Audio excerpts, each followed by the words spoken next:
राधे राधे दोस्तों। आज मैं आपको रक्षाबंधन की कुछ प्रचलित कहानियाँ सुनाने जा रही हूँ।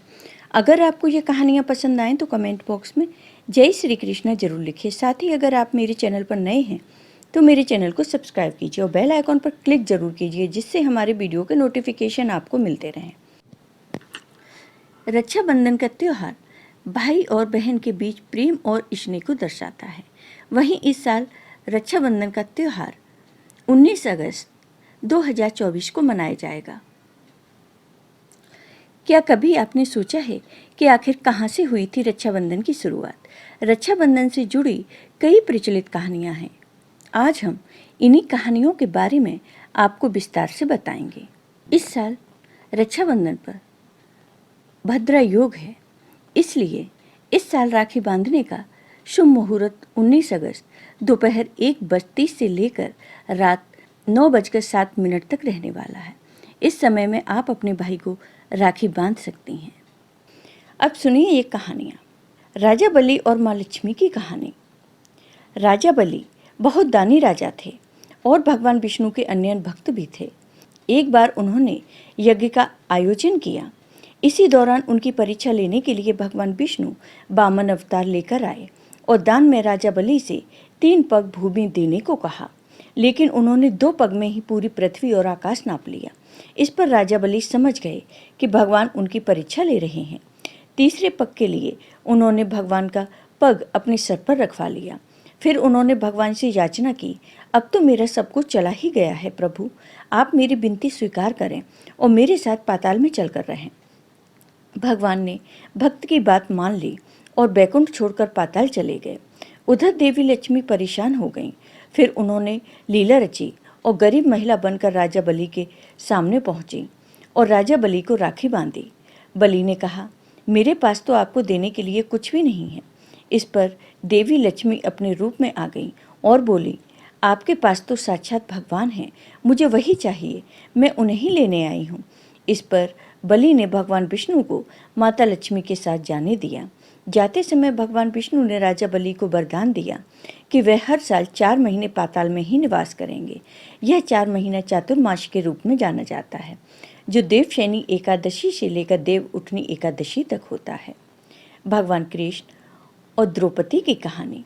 राखी से जुड़ी एक सुंदर घटना का उल्लेख महाभारत में मिलता है। सुंदर इसलिए क्योंकि यह घटना दर्शाती है कि भाई बहन के स्नेह के लिए उनका सगा होना जरूरी नहीं है। कथा है कि जब युधिष्ठिर इंद्रप्रस्थ में राजसूय यज्ञ कर रहे थे, उस समय सभा में शिशुपाल भी मौजूद था।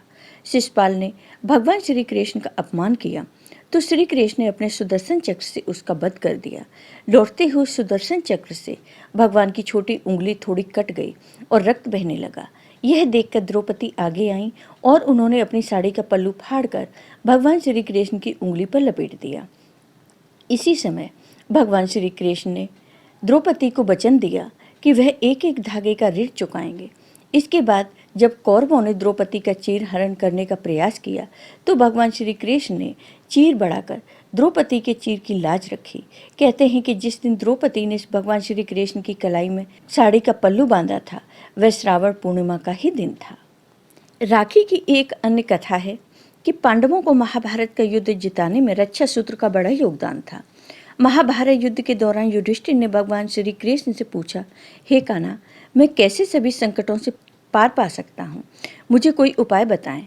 तब भगवान श्री कृष्ण ने युधिष्ठिर से कहा कि वह अपने सभी सैनिकों को रक्षा सूत्र बांधे, इससे उनकी विजय सुनिश्चित होगी। युधिष्ठिर ने ऐसा ही किया और विजयी बने। यह घटना अभी सावन महीने की पूर्णिमा तिथि पर ही घटित हुई। माना जाता है तभी से इस दिन पवित्र रक्षा सूत्र बांधा जाता है। इसलिए सैनिकों को इस दिन राखी बांधी जाती है। भविष्य पुराण में एक कथा है कि वृत्रासुर से युद्ध में देवराज इंद्र की रक्षा के लिए इंद्राणी सची ने अपने तपोबल से एक रक्षा सूत्र तैयार किया और श्रावण पूर्णिमा के दिन इंद्र की कलाई में बांध दिया।